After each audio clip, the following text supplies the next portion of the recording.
chasing what makes me feel alive to making my way into the world.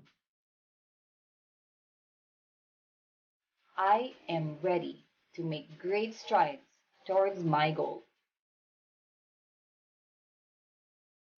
From juggling a busy life to choosing one that brings me joy, I am ready to go with what's best for me.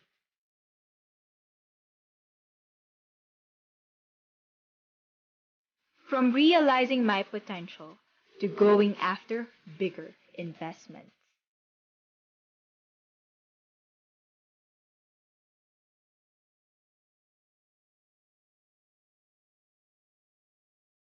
I am ready to secure my future.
Good afternoon, everyone, and welcome to Metro on the Rise, a new view on the Pasay, Manila area. This webinar is brought to you by Avida Land in partnership with One News. I'm Danny Laurel, and I will be your moderator for this very, very informative discussion. And today we are going to talk about two of the most interesting cities in the Metro Manila and Pasay. Now, Manila, being the Philippines' capital, is of course known as the center of commerce, transportation, education, and culture. And just beside Manila is, of course, Pasay, which is more known as the travel city and the cultural center of Metro Manila.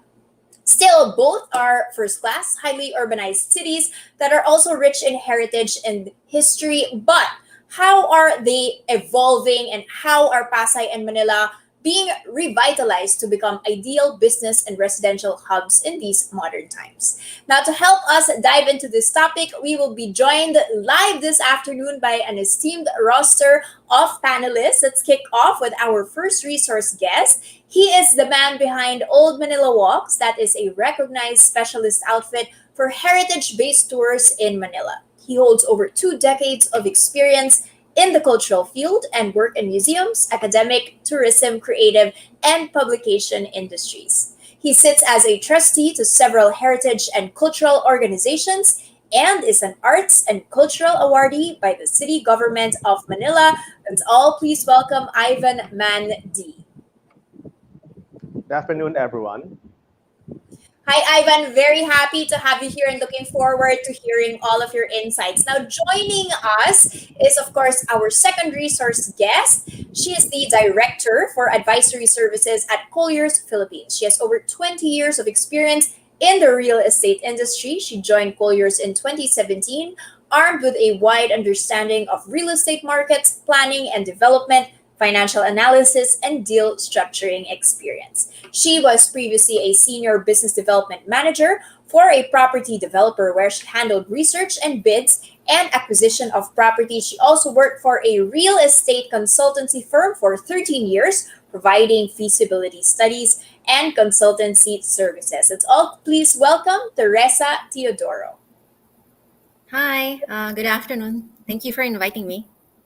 Hi, Teresa. So thank you guys, Ivan and Teresa. We have a very interesting panel representing various sectors here. So I'm sure we'll have a very productive session. Now let's move on to our segments.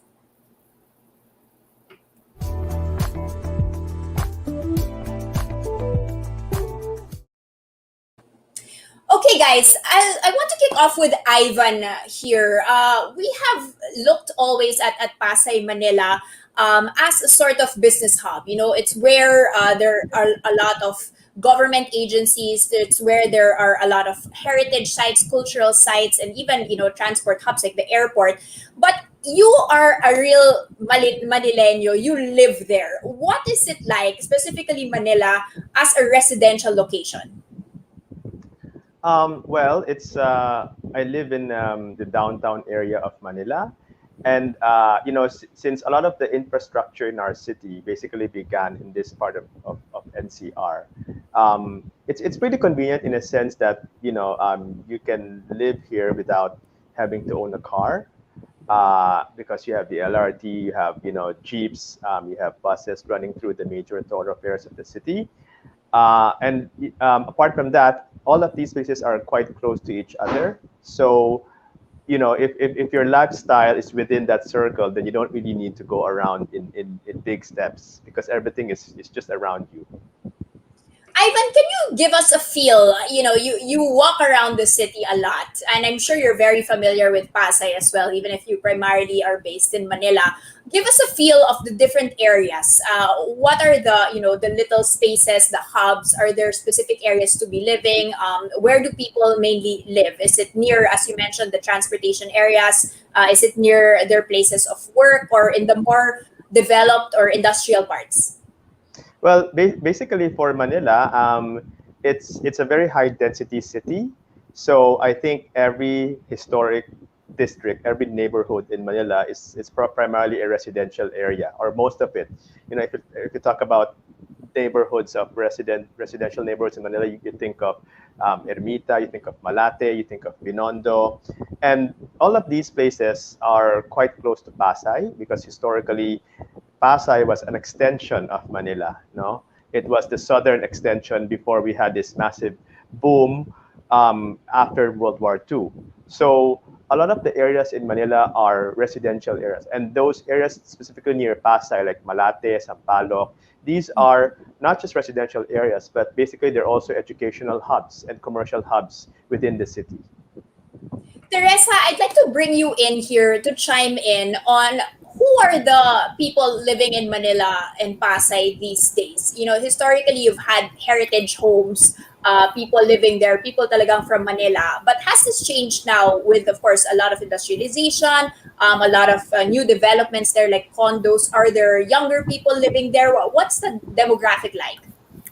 Well, as you've mentioned, no, there's still the traditional ones that have been living in Manila for a long time. You have the businessmen rooted in trade in that area, no. But the recent introduction of more modern developments, residential condominiums, there is new influx of types of people living in this area, and you have younger urban people living in that. No, I think one of the things that might be increasing in that area also is because of Manila being the center of education, a lot of residential developments really cropped up to cater to that particular segments, whether it's for investment purposes or for, in preparation for students who are going to uh, study there in the future or are studying there in the future. So that's a particular demographic that we've seen coming in into the Manila area. And of course, Manila also is it's a very good location as well, given its proximity and connectivity to other CBD areas, even with even with the Bay Area, emerging business district, and its proximity to it is actually good. And you see people looking for value for your money, investing in these locations as well. Ivan, you mentioned you like to walk around. I don't know whether you have a car, but give us a feel of how public transport is in both Manila and Pasay. Is it better than in the rest of the metro, for example? Has it improved over time? Give us a feel of how efficient and how well connected you can survive with just walking around in just public transport. Yeah. Okay. So I do drive, but in instances where I don't need to drive, I take the public transport. And for me, one of the well, Manila is quite accessible in terms of public transport because, as mentioned, it's where all began. So the first lines of LRT, for example, it crisscrosses downtown Manila all the way to Taft Avenue in Pasay. And then you also have the extensions of the LRT, which is LRT2, which also starts in Recto and it goes east all the way to Marikina. And once you have these lines, I mean, they're all interconnected with the third line, which is the MRT along EDSA. So that is very well. When I was studying in Taft Avenue back then, I would basically just take the LRT. It took me about 20 minutes from our place. Add to that, there are, I guess, more traditional alternatives. Like Manila is well serviced by the public jeepney routes. Going to Taft Avenue, going to Divisoria. You can basically, if you don't have a car, you want to take the jeep, then you can just take the jeep. No. Buses also, I think there are buses which link Manila all the way to southern cities like Las Piñas as well. So, and I mean, in terms of like other modes of transport, like the port area, it's in Manila, okay. And then airport wise, that's in Pasay, but which is not really that far from the city itself. So I would think it's very well serviced by public transport. Yes, and it's of course the centered historically the bus, so it's the beginning of all these transport routes. Guys, let's bring in our third panelist here. He is none other than the president of the Employers Confederation of the Philippines. He's one of the recognized leaders in the business landscape, having been the president of the Philippine Exporters Confederation for many years now. He is one of the prime movers of the Philippine Chamber of Commerce and Industry, where he serves as honorary chairman and treasurer. He's also the founding director of the International Chamber of Commerce in the Philippines. His business affiliations include the Philippine Foundation, Waterfront Philippines, Manila Exposition Complex, BA Securities, Rural Bank of Baguio, and Forum Pacific, among others. He's also the lead convener of Sulong Pasay. That is a public-private partnership to revive Pasay's economy. Let's all please welcome Sergio Ortiz Luis Jr. Good afternoon, Danny, and to our other panelists. Sir, we are bringing you in on a very interesting topic. Of course, the topic of this webinar is discussing Pasay and Manila in terms of how exciting it is to be in this space. But what we have touched upon already with Ms. Teresa and Sir Ivan is about living there. I have a question, sir. Are you a resident of this area? Because you seem to be very active in terms of Sulong Pasay. And give us an idea of what it's like there. If you don't specifically live there, what you think about living spaces in this area. Well, I studied most of my time there in Taft, so and I hold most of my office now in Pasay, in Rose Boulevard, in the complex of the World Trade Center, where we have the even during the pandemic, we're probably the one only allowed to open 100% because we are servicing the exporters. So in the development we're doing there is we're putting up beside the World Trade Center an office building which we envision will we have invited most of the national organizations like the Philippine Chamber, the Employees Confederation, and the other affiliate organizations. About 50 of them will be moving there, especially the exporters. And on the other side, we're also putting up a five-star hotel, which will be available next year. No, so I guess I pretty much that's why we put up the Sulong Pasay, because among us and the other people who are doing there, like the president of PCI now, Mr. Benedicto Yuhico, Ambassador Benedicto Yuhico, they're holding their, we put up the first center for innovation in Pasay. Mm-hmm. And that is where we're having all these new innovations being introduced there, no? And it's becoming to be a hub for inventors and things like those. So these are the plans. And that's why in the process, we thought we should really help the Pasay, because it's a very dynamic city, an old city, but dynamic. And we feel that it has all the potentials to be able to be the center of business. Maybe not necessarily the banks, but if all the business association and and there are a lot of government agencies connected with big business that is in Pasay, and therefore it is logical that it will grow. Unfortunately, I don't think we have that much space in Pasay anymore. Like Manila, it needs to expand, and I don't know where. Hopefully, maybe the expansion in the reclamation, probably if it will go through, that will give it Pasay a additional land where modern and new developments can happen, and even improve the lives of our people there, because it will create employment. So that is why we're looking at it. And we were very hopeful in Pasay. And you know that there's a lot of things that are there, no? The Senate is there. The Department of Foreign Affairs is there. Department of Trade, the SITEM, the Exposition, the World Trade Center, which was put there, is the landmark all over the world. You look for the World Trade Center, it is in Pasay. And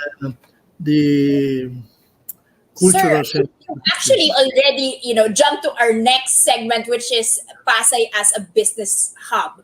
And exactly what we wanted to talk about. I just wanted to bring in Ivan and Teresa here. Now, Ivan, Sir Serge mentioned that right now it's becoming more and more a business hub, diba? From the historical heritage points into actual, places where businesses can thrive. But tell us, give us a bit of a historical viewpoint here. Were they originally the centers of commerce of the metro to begin with, and how did this evolution then happen into being a tourism area, and then back now, when did it happen that it became na naman a hub for business? Well, I would just like to clarify what Sir Sergio said about well, it being a business hub. Because when you say business, it's very broad. And the way I see it, business, there's a lot of industries under these businesses. No, well, historically, if you look at Manila, it's always been the down. I mean, for the first maybe 400 years, it was in this area called Binondo, which was the most traditional type of businesses where you had stores, you had commercial trading. In fact, the biggest market in our city is still is in Divisoria. But of course, today businesses come in many forms. And when you say business hubs, we don't just talk about Binondo anymore. Binondo, I mean, we have new ones like those in Pasay, which cater to the MICE industry. We have tourism hubs like that you can find both in Manila and Pasay. So it has broadened over the last, hundreds of years. But I think one thing that can be said with Manila is that its traditional business areas like Ermita, Malate, Binondo, I mean, they have maintained their trades over the past, centuries. At least they're still trading hubs, maybe less important, but they're still trading hubs and commercial hubs. Teresa, can you jump in? Can we consider these areas already as business hubs? Because they are not still the central business districts. We still have those. We still go to Makati. BGC is a budding area. You've got Ortigas as well. But can we say that it's getting to that point? Can we say that it's already there?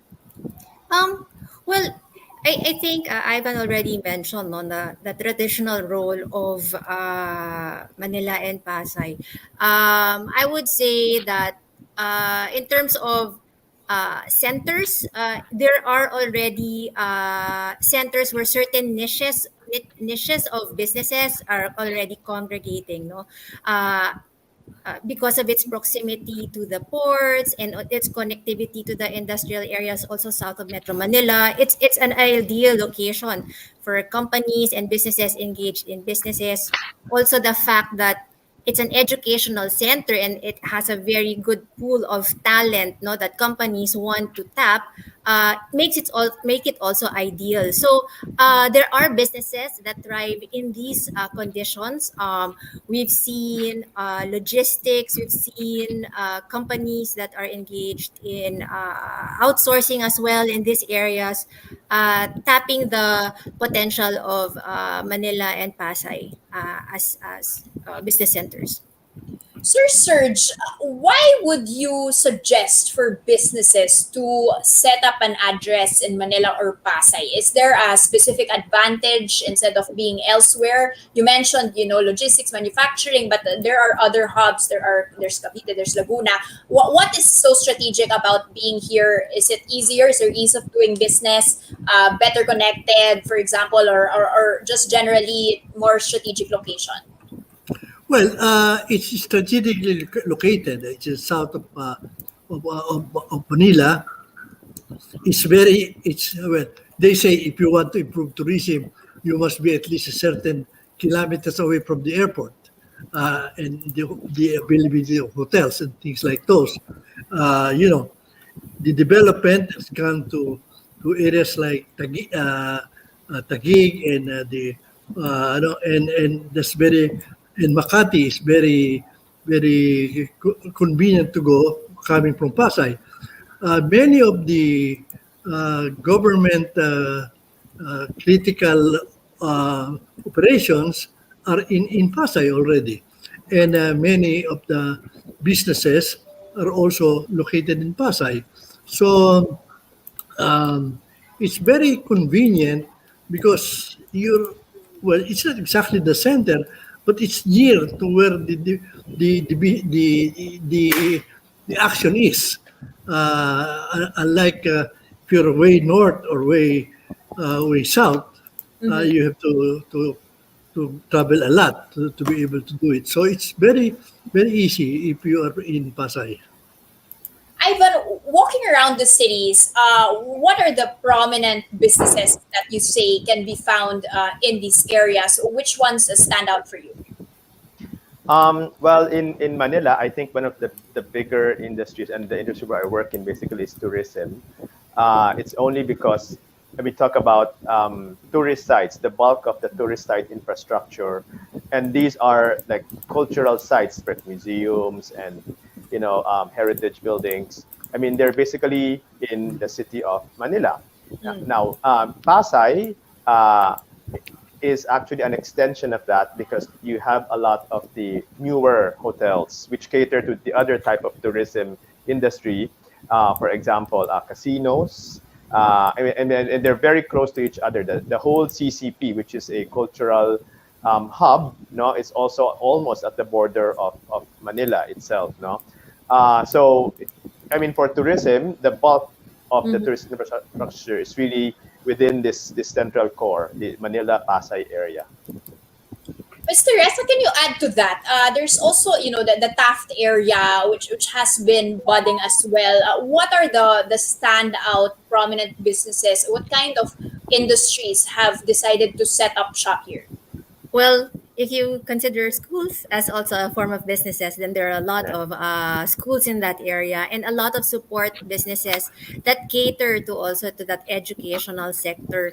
Other things that we've seen around the Pasay Manila area is really logistics and also anything no, that related to the value chain, global value chain, like the manning agencies for shipping and the like no and of course there are some outsourcing companies in the Pasay area that located there as well as also shipping and logistic companies. Right. Okay, Sir Serge, are you seeing that this is the same type of businesses historically that have set up shop here, diba? Shipping and logistics, because of course you're near a port, you're near a bay. Has there been a change in the types of businesses? I don't know, technology companies, BPOs, different types of businesses, or are we still focusing on those types of businesses?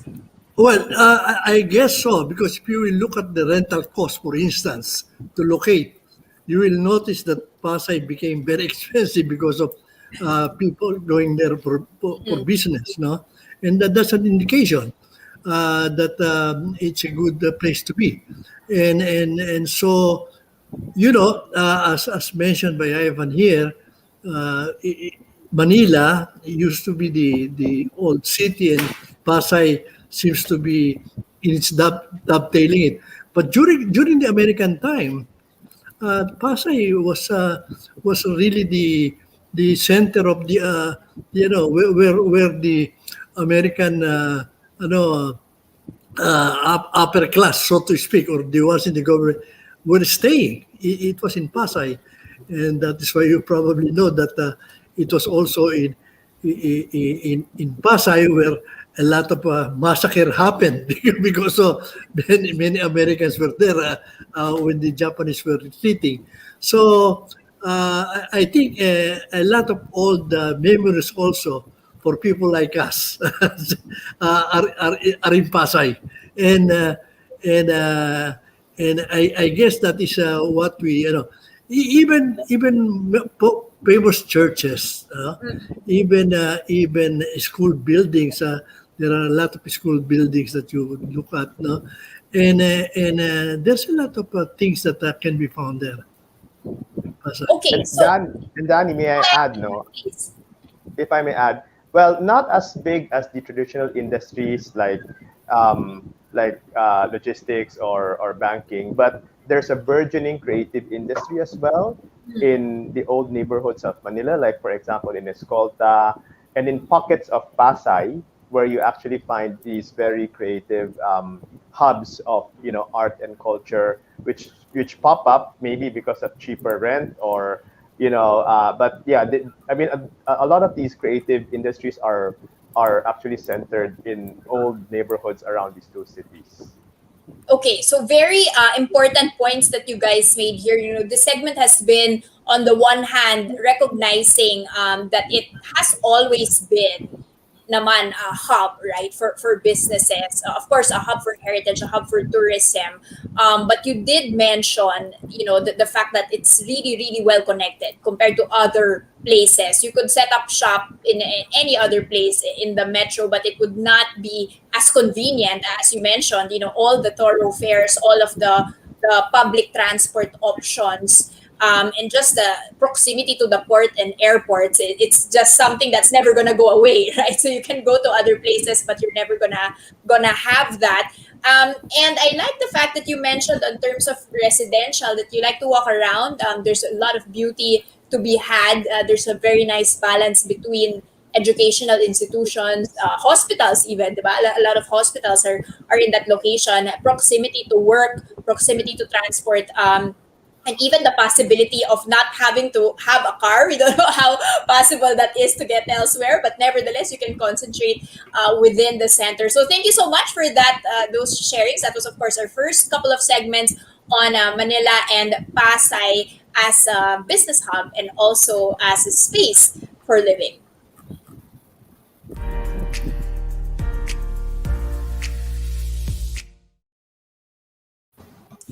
Guys, I want to move forward to the future of Pasay and Manila with you guys.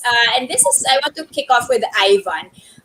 Because Manila and Pasay seem to be, of course, very rich in heritage, people, especially young people, young millennials, have this impression these are old cities. Sabi nga ni Sir Surge, a lot of killings have happened here, a lot of bombings during the war. I mean, why would young people want to be there, and not in hipper, cooler, newer buildings and places? Is this perception true, Ivan?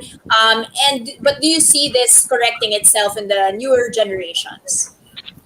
I think there's a certain truth to that. I mean, if you just look at the rents in apartments, comparing it with other cities, and I'll have Miss Teodoro confirm this. No, the rents in Manila and Pasay area is cheaper than those newer developments like the BGC bubble, or Makati, those villages in those areas. No, I mean, they're cheaper because they are what they are. Okay, so I guess when you're starting out, when you're young, you look for cheaper rates. No, and and plus the fact that you have a lot of schools in the area, as Ms. Teodoro mentioned. No, lots of schools. There's a lot of vibrancy and there's a lot of youth spirit, especially in the neighborhoods which are surrounded around these schools. Now, and if you look at the schools in these areas, they're not just one school in the middle of nowhere.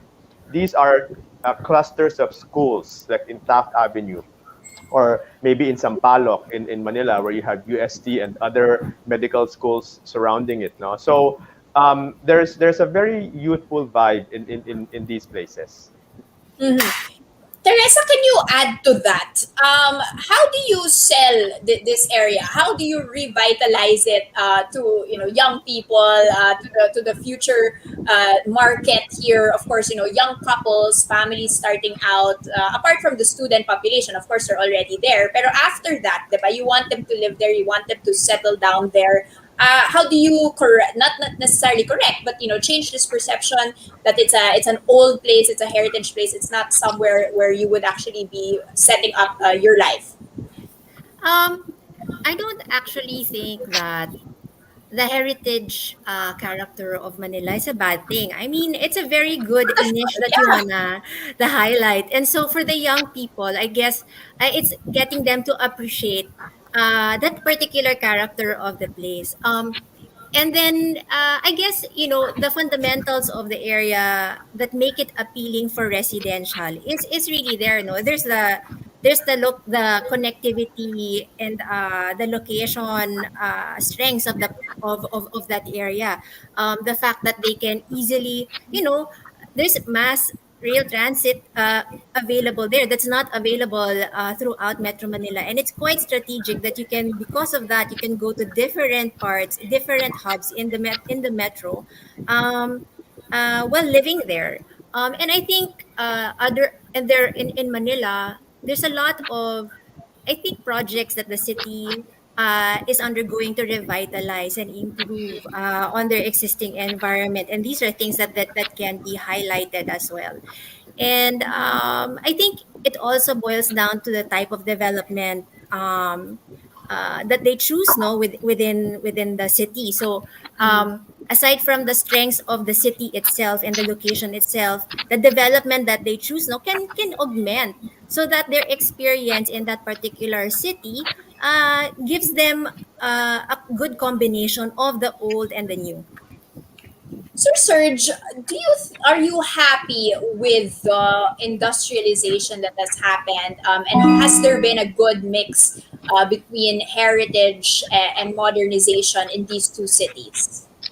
Oh yes, you can see the development towards the area of MOA. You will know that they are really something that is futuristic, so to speak. No, uh, you will forget, for instance, that legacy-wise, you know that the houses of three presidents were in Pasay. Huh?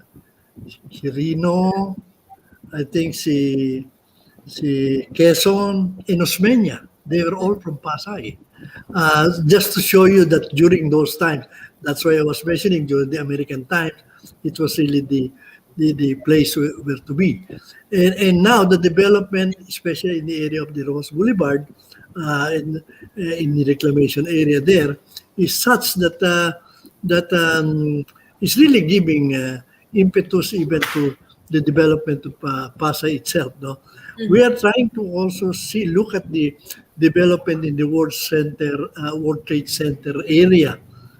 Once completed development there, that will really be a magnet to a lot of locators also to be in that area if you can find places still available. It's not easy to find any place now. You know, we open at Makapagal Avenue thing in the Pasay, you know. You try and get the space there, you can't get any more. So it's really Tell us, what about this Silicon Valley that you project of the PCCI mentioned here? An innovation hub. Tell us more about that project. well, every developing country, especially with the fifth industrial revolution, there's got to be innovation drive, no? And that's why Philippine Chamber of Commerce, where luckily many of our leadership also are there, no? Sila Ambassador, sila Injap, they were located in that area, and we were able to convince them to devote a big portion of one of their buildings there, there's a Double Dragon, to house the PCI. Kasi we were if we house it elsewhere, I don't think it will be that attractive to people. No? So we decided it should be in Pasay, and since somebody is willing to give it, so now every week almost there are introduction of new products or companies there that are really innovative companies, and in spite of the pandemic, no, we try to taper it down because of the pandemic, but you can stop. There's a lot of people who want to go there, so it's really something that I guess soon enough it will be replicated elsewhere in the Philippines. But it's a good. The other thing that we did in the Sulong Pasay is yung urban farming. Yes. We do Where would urban you farming. find a farm in Pasay, sir? What do you Well, mean by urban farm? well, part of the tourism is something that you can see greens, no? So the Pasay, Sulong Pasay, we sponsored the different barangays, and we trained people in barangay, especially the the officials of the barangays. Uh, we brought them for seminar several days, and we gave them and we have now erupting in certain places in the different barangays there greens, little places where they will put some gardens, uh, Pockets. packets of and I think because it's something. Actually, there is a law that encourages this, but since since we it is very difficult in a city, so Pasay is excited about it, and we were surprised that after the thing, a lot of these packets of greens coming up in areas you would not expect, even in buildings, are coming up. Are you seeing that when you walk around? Is it becoming greener, more sustainable, more breathable to be living there? It will be one of the tourist attractions, hopefully, in Pasay. Sana. Uh, Ivan, do you think that? Do you agree with that? Well, I would be very excited to see that, sir, because for me, any additional greens in the city is a big bonus. Ivan, while we have you, I've also seen this Manila tourism circuit. Can you tell us more about it? It would be linking different areas. How important would that be for tourism?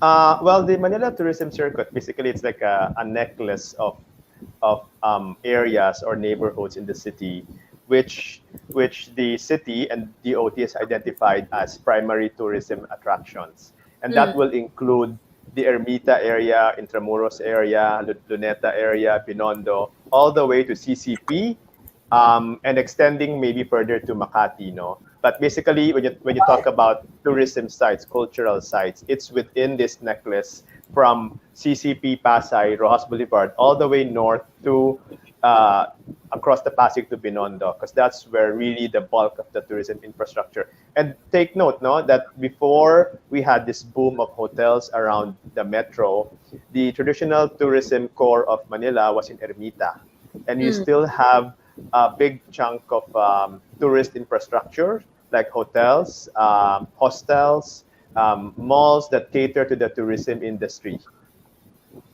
Okay, so it's going to all be connected, and hopefully that will be done quite soon. Miss Teresa, tell us how different has it been since the pandemic? We're gonna have to touch on this topic. What's the current demand for property in Manila and Pasay right now? Has it changed dramatically because of the situation?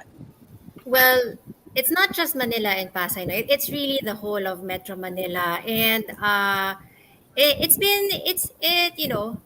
really negatively affected residential and office markets. We've seen increase in vacancies, and adjustments in rentals for offices, and also in take up for residential. However, there are segments for residential, no, that still manage to do well, even if it's during pandemic. We've seen uh, in the middle income upscale market, that's the 4 million and up package price still moving. And it's really because of this time, a lot of developers are really offering good deals to buyers, and so it helped push Okay. sales for residential. Sir Serge, do you feel the same way? How have the businesses been affected here during pandemic? Is you mentioned that it's still hard to get a space, in specific buildings like the World Trade Center. Does that mean that the demand for office space for setting up shop there has not been as affected as in other parts?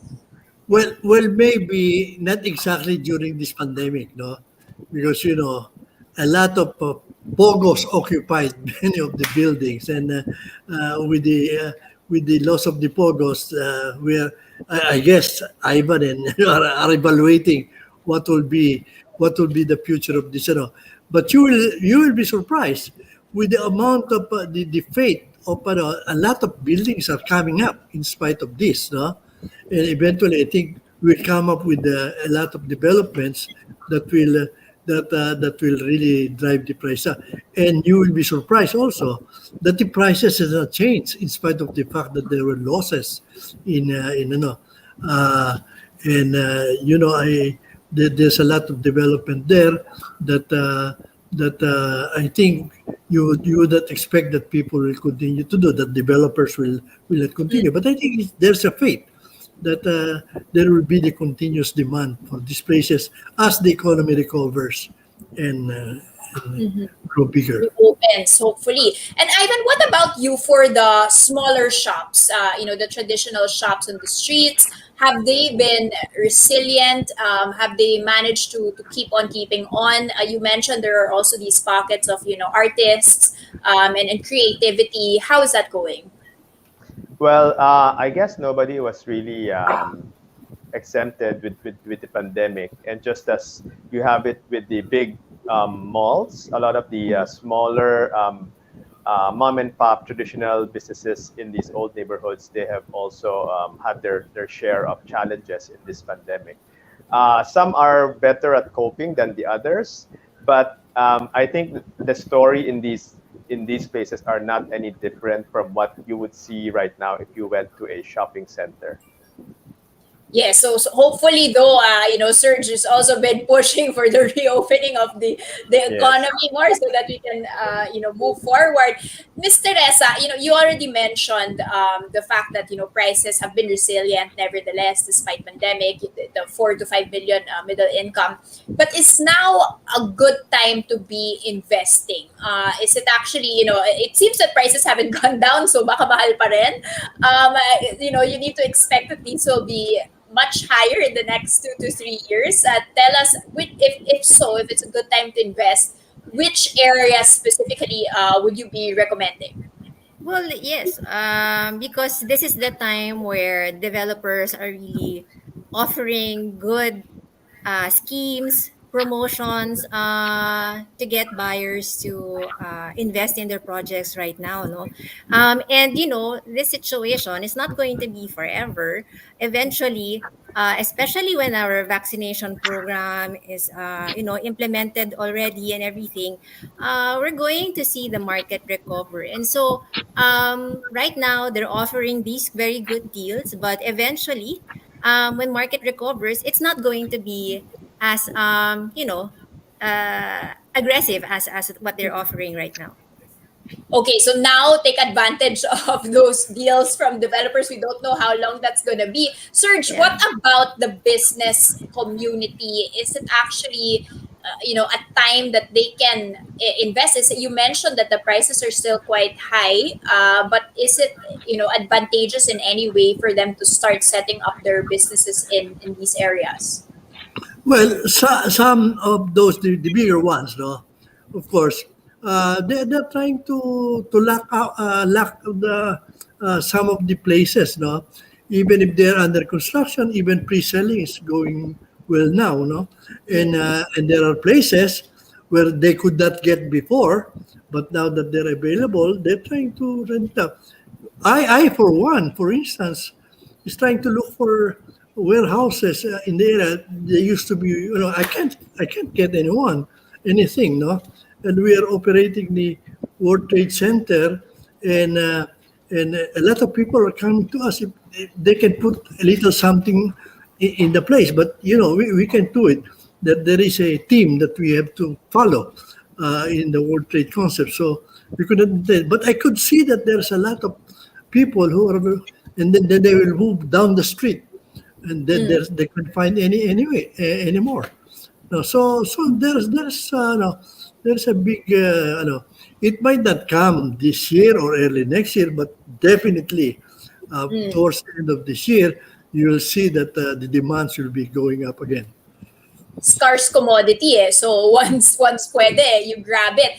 I think we can close this segment with Ivan because we always rely on property developers, we always rely on experts like Colliers to tell us where to put our money, which places, looking at the figures all the time. But you, as a resident, as a person who loves these two cities, where would you say is the most exciting places to be living in, and where would you say the future of these cities would really rest and lie, and where would you invest your money if you could?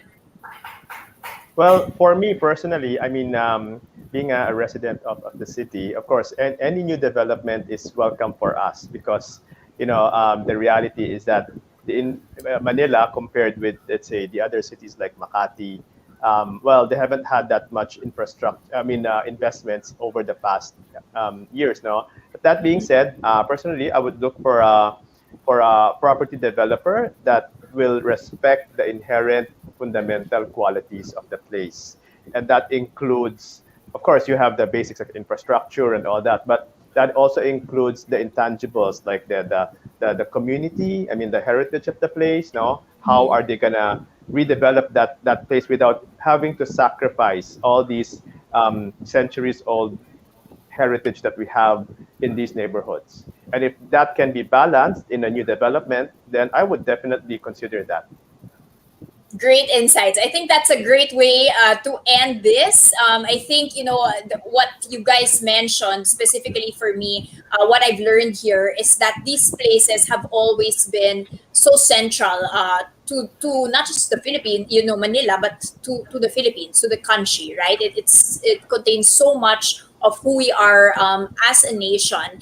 And it's also the hub of innovation. It's a hub of creativity. It's a hub where things can begin again, and where things can modernize, because it's where we've started. And you also mentioned very interestingly how it feels so scarce, diba? Parang even with all the developments that are going on, parang it's not enough to satisfy the demand of people that really do want to set up shop there, that really do want to live there. So it's actually very prized possession to be living in those areas. And finally, I think what Ivan really did mention, a good point here, and I think Sir Serge also touched upon sustainability of the development is very important.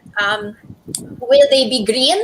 Will they respect, the urban landscape and make it better? Will they put, breathable spaces? And as you mentioned, most importantly, are they going to respect the heritage that Manila and Pasay are known for? So thank you so much for all of those takeaways, guys. We really learned a lot from the three of you today. These two cities are clearly on the rise. That's the title of our webinar today, On the Rise. Changing the perception that these are, old cities. They are not. They are the hot topics of the day. They have a lot of exciting possibilities ahead, not just in terms of, tourism, which is very significant, but commerce and living spaces as well. So thank you so much. That was, of course, Ivan Mandi, Teresa Teodoro, and Sergio Ortiz Luis Jr. for sharing with us those valuable insights. Thank you, guys.